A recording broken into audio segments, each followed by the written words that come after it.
एक और बहुत बड़ी डेवलपमेंट हुई नाज़रीन पाकिस्तान में, मुझे आपके साथ शेयर करनी बहुत ज़रूरी और बड़ी डेवलपमेंट है। और मैं पूरी कौम को मुबारकबाद पेश करता हूँ कि मई में जो एक लड़ाई हुई थी ना इंडिया और पाकिस्तान की, जिसमें इंडिया के तैयारे गिर गए थे, मियाँ नवाज शरीफ को अब वो बात पता चल गई है। मियाँ नवाज शरीफ साहब ने अब स्टेटमेंट जारी किया वो मई वाले इंसिडेंट का।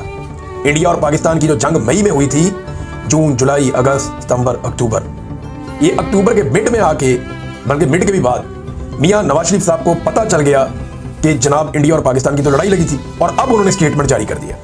मियाँ साहब का स्टेटमेंट है, पाकिस्तान हमारी रेड लाइन है, पाकिस्तान की तरफ किसी को मैली आंख से देखने नहीं देंगे।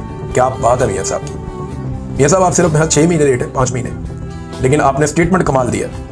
लेकिन अब आपको मालूम हुआ कि लड़ाई हो रही है, यानी आपको बताया नहीं किसी ने मियाँ साहब कि लड़ाई तो गुजर गई है, तो लड़ाई के बाद जो मुक्का याद है वो अपने मुंह पे मारना चाहिए। मियाँ साहब आप वही है ना जिन्होंने मोदी साहब को अपने घर शादी पे बुला लिया बगैर वीज़े के, बाकी लोगों के साथ बहुत सारे लोग और भी आ गए थे।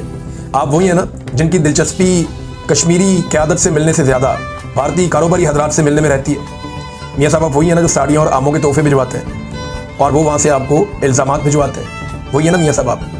तो आप ये बात कैसे कह सकते हैं? हमला तो हमारे ऊपर नरेंद्र मोदी ने किया था ऑपरेशन सिंदूर, और अनाउंस करके किया था।